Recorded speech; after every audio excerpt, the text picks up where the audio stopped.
Tengo el honor de presentar la grabación del excelentísimo Ralph Gonsalves, primer ministro de San Vicente y Granadinas. Primer ministro Gonsalves tiene la palabra. Mr. President, Excellencies, distinguished. Señor presidente, excelencias, distinguidas delegaciones y amigos, hace 75 años nuestros predecesores fundaron esta noble institución como principal plataforma internacional destinada a promover la dignidad, la seguridad y la libertad para todos.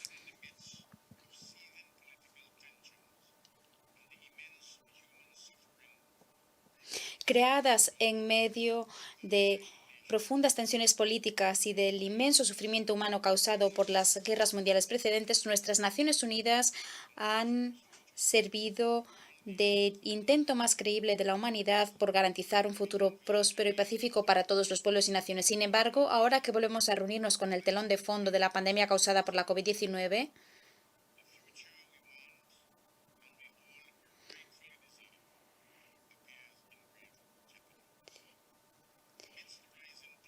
algo que no hemos experimentado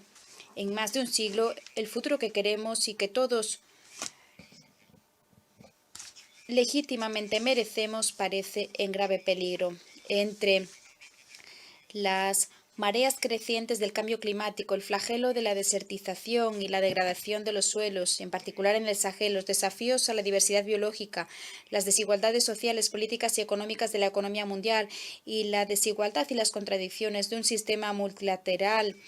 tergiversado en el cual las normas y reglas se aplican a conveniencia y se defienden a favor de los poderosos, los llamados que claman por una reforma mundial y por un multilateralismo renovado reverberan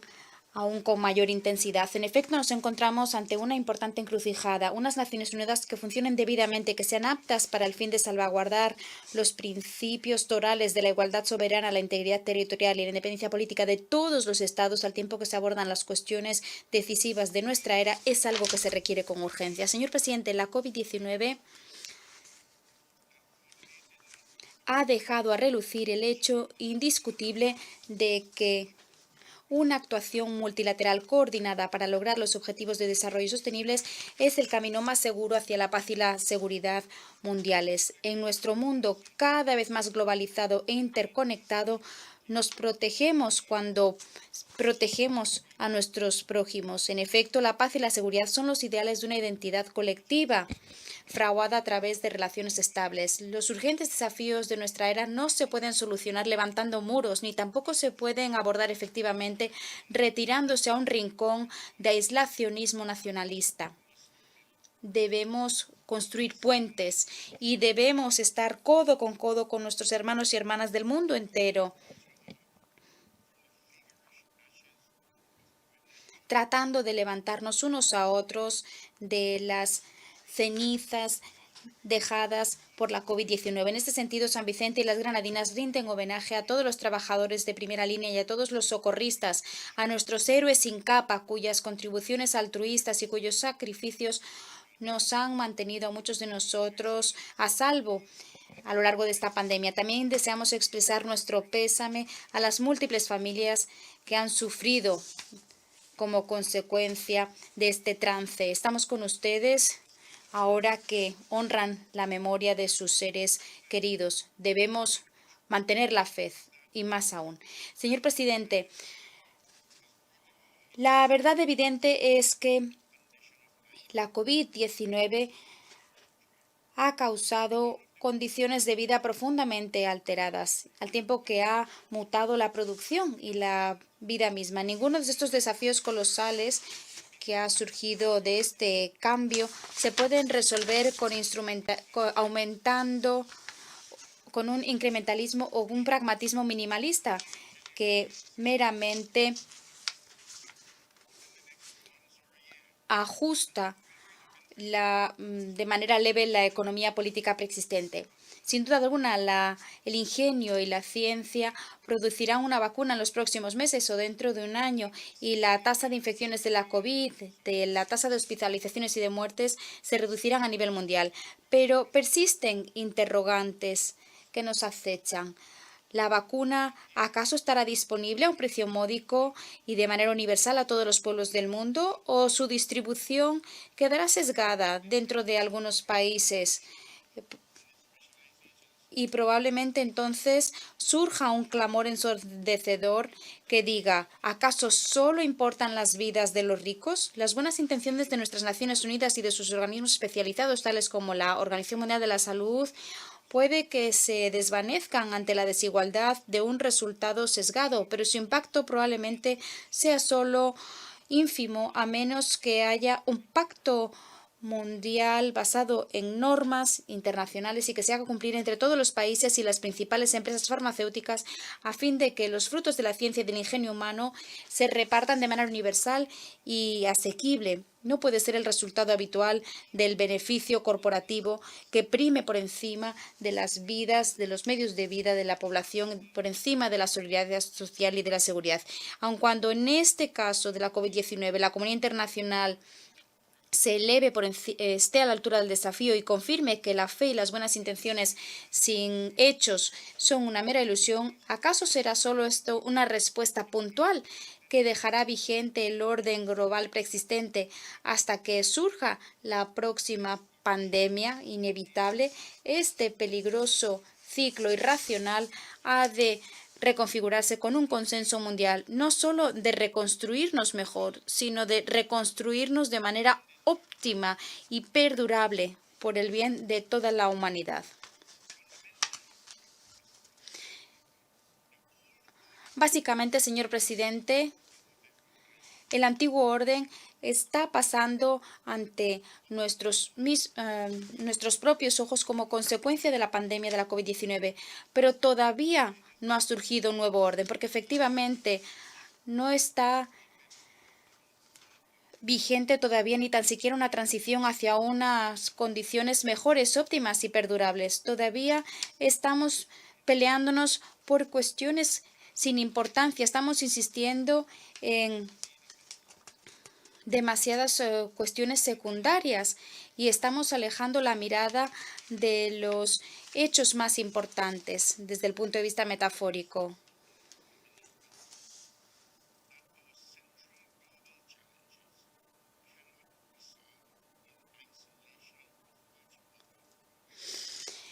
Es algo evidente y que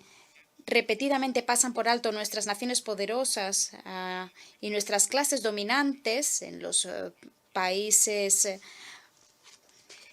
dominantes, que nuestros desafíos mundiales principales no se pueden resolver de manera aislada o independientemente unos de otros sobre la base de los términos de los poderosos. Sin embargo, recurrimos a los reflejos de antaño, perjudicando inevitablemente a los débiles y a los fuertes, aunque no de la misma manera. Y así, desde el punto de vista metafórico, terminamos con un hombre orgulloso que ignora aquello de lo cual más se le ha tranquilizado. La razón y la reflexión madura nos enseñan que a lo largo de los últimos 50 años de la civilización humana dominante se ha producido una explosión de individualismo y de libertad engendrada por un gran crecimiento del espacio social, personal, financiero y tecnológico. El individualismo atomizado se ha elevado como apótesis del progreso y la solidaridad social se ha quedado vapuleada, resquebrajada y mermada como bien público. Por tanto, llega así una pandemia y el individuo atomizado resulta que tiene que depender de repente de la conducta buena, prudente y colectiva de sus vecinos y sus prójimos para mantenerse saludable. Este círculo no se puede cuadrar fácilmente de manera individualista en un orden social en el que el pez grande se come al chico y en el que todo se ha descontrolado. Por tanto, internamente nuestras sociedades debemos construir un individuo social, no un individuo atomizado. Este individuo necesariamente social tiene que fundamentarse en el requisito de una solidaridad social. También entre naciones hemos de emprender y fraguar un novedoso pacto de solidaridad perdurable, como lo hemos hecho con gran éxito en nuestra comunidad del Caribe, pese a una limitación de recursos. Nuestras Naciones Unidas y sus organismos especializados son puntos para la construcción de un pacto mundial renovado y ambicioso, no de gobierno mundial, sino de una verdadera comunidad de naciones a través de un multilateralismo de buena fe sustentado en el derecho internacional. No se trata de un mero ejercicio técnico, sino de un ejercicio profundamente político, de primer orden, en el cual este pacto revitalizado se modele de manera eficaz como terreno abonado de un auténtico compromiso entre las naciones. Por tanto, elevemos a la humanidad aún más. En este sentido, los estados poderosos deben dar marcha atrás a las restricciones unilateralistas, perjudiciales y faltas de integridad impuestas a las naciones más débiles. La lista es extensa e incluye las sanciones unilaterales, la armamentización del comercio, la bancarización, el sistema financiero, el uso indebido y el abuso de las denominadas listas negras elaboradas por países desarrollados contra países en desarrollo, la rescisión unilateral de relaciones bancarias de correspondencia por motivos puramente espurios e hipócritas, el quebrantamiento del derecho internacional para servir a intereses nacionalistas sobre tal o cual cuestión, incluida la cuestión existencial del cambio climático y la relegación de los pequeños estados insulares en desarrollo a los márgenes prescindibles de la economía política mundial. Señor presidente, ahora que nosotros somos un pequeño estado insular en desarrollo que enfrenta una panoplia excepcional y singular de circunstancias existenciales que van desde nuestras vulnerabilidades inherentes por ser una pequeña economía abierta con fronteras porosas al legado del subdesarrollo que quedó tras de sí tras el colonialismo de los colonos europeos, el genocidio de la población nativa, la esclavización de los africanos y la servidumbre de los indios y maderenses. San Vicente y las Granadinas ha realizado enormes avances para progresar significativa y paulatinamente y adoptar un programa centrado en la persona. Sin embargo, pese a nuestros mejores empeños, las consecuencias económicas catastróficas de la recesión mundial causada por la COVID-19 amenazan con sofocar nuestros avances. Estos impactos negativos, que ya se dejan sentir desproporcionadamente en los países del hemisferio sur, dimanan de un declive agudo de las remesas, de alteraciones significativas del comercio, de los viajes y otras actividades económicas y de las repercusiones negativas que ha tenido esto para el bienestar social, puesto que los limitados recursos se desvían ahora para salvar vidas. Para pequeños estados insulares en desarrollo como el nuestro, que no cuentan con una financiación previsible y confiable a través de préstamos de concesión, sin una asistencia al desarrollo redoblada y sin formas innovadoras y flexibles de alivio de la deuda, corremos el peligro de quedar aún más a la zaga, sin la capacidad de salvaguardar nuestro programa de desarrollo humano o de brindar la protección social necesaria a muchos de nuestros pobladores. Para evitar estas sombrías perspectivas, se debe llevar a cabo urgentemente una ambiciosa reforma de la estructura financiera internacional que tenga en cuenta la condición excepcional de nuestros pequeños estados insulares en desarrollo. Señor presidente, el constante uso del bloqueo económico inhumano e ilícito impuesto a la República de Cuba y las sanciones económicas unilaterales impuestas a los efectos de causar agitación social como parte de un régimen de cambio motivado desde el exterior en la República Bolivariana de Venezuela son apenas dos ejemplos egregios de la manera en que las normas y principios del derecho internacional se profanan en aras del poder y de los intereses personales. Pese a que enfrentan sus propios graves desafíos, los gobiernos y los pueblos de Cuba y de Venezuela siguen resaltando como modelos de compañerismo y de solidaridad, puesto que envían brigadas médicas y suministros esenciales en respuesta a la COVID-19. Esa es la absurda contradicción de aquellos que utilizan el lema de los derechos humanos como pretexto para tomar medidas unilaterales y que de manera deliberada privan así a millones de personas que viven en países cercanos y lejanos de su derecho a la dignidad y al desarrollo al desplegar los instrumentos de política exterior más debilitadores. El inmenso sufrimiento del pueblo de Siria como consecuencia de un conflicto que ellos no eligieron y las fuerzas geopolíticas sobre las cuales no ejercen influencia alguna, es un ejemplo clarísimo de la paradoja de la intervención humanitaria. Análogamente, la convergencia de un paralelograma de fuerzas contradictorias en Yemen ha precipitado una crisis humanitaria de proporciones colosales. Siria y Yemen son, sin duda alguna, dos de las mayores catástrofes del mundo que requieren de formas de participación multilateral constructivas que arrojen soluciones centradas en la persona, en las cuales se respete plenamente el derecho internacional. Tengo la certeza de que las potencias regionales interesadas anhelan la paz y la estabilidad en Yemen y en Siria.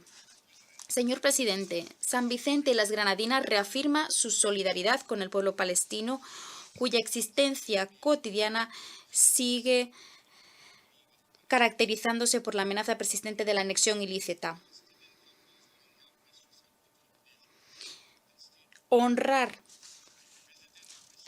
la prolongada búsqueda del pueblo palestino a gozar de su libre determinación y de un Estado propio, revisando la cuestión de la plena condición de miembros de Palestina en las Naciones Unidas, es una cuestión que ya data de largo y un componente fundamental de la solución biestatal en la búsqueda de una paz sostenible en Oriente Medio, en la cual Palestina e Israel deben reunirse y resolver esta cuestión. Del mismo modo, la participación intergubernamental pragmática y constructiva de Taiwán como defensor responsable del desarrollo sostenible y como ejemplar de la maravillosa civilización china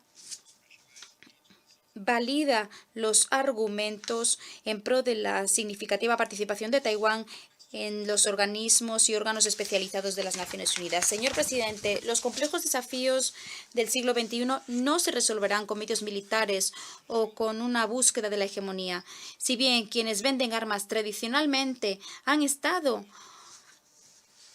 colocados como mediadores de la paz, no podemos esperar que esos instrumentos obsoletos resuelvan de manera eficaz las exigencias contemporáneas. Por ende, San Vicente y las Granadinas reitera la importancia de que se aborde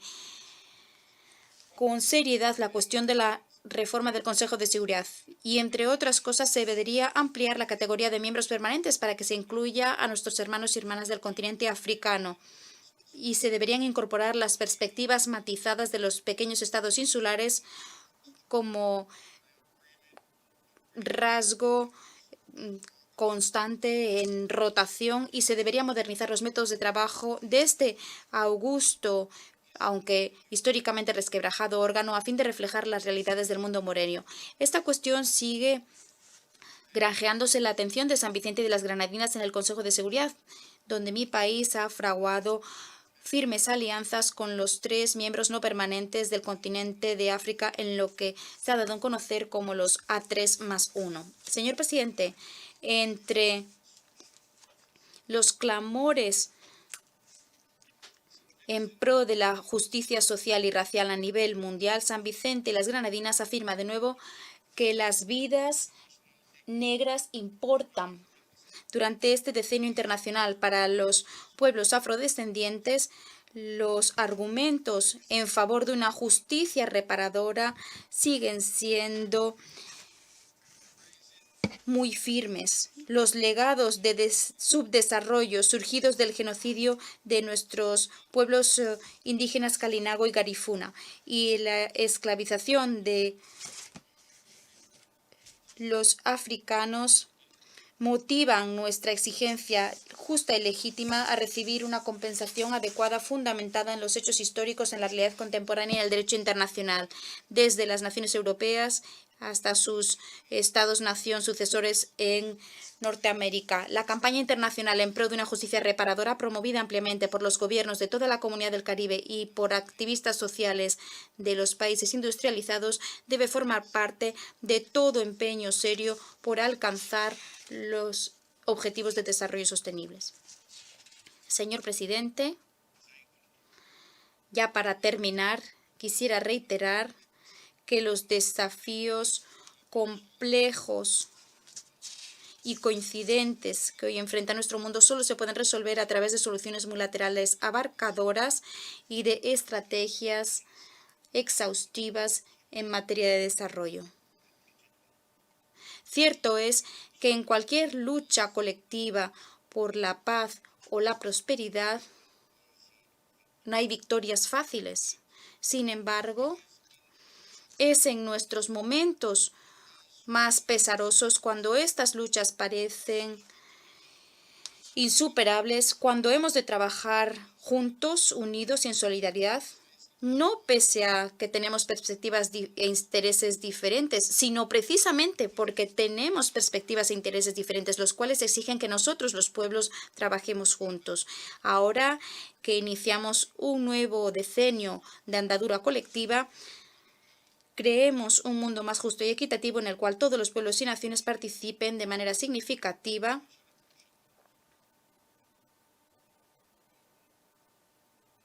recibiendo una parte proporcional tanto de beneficios como de cargas. Muchas gracias.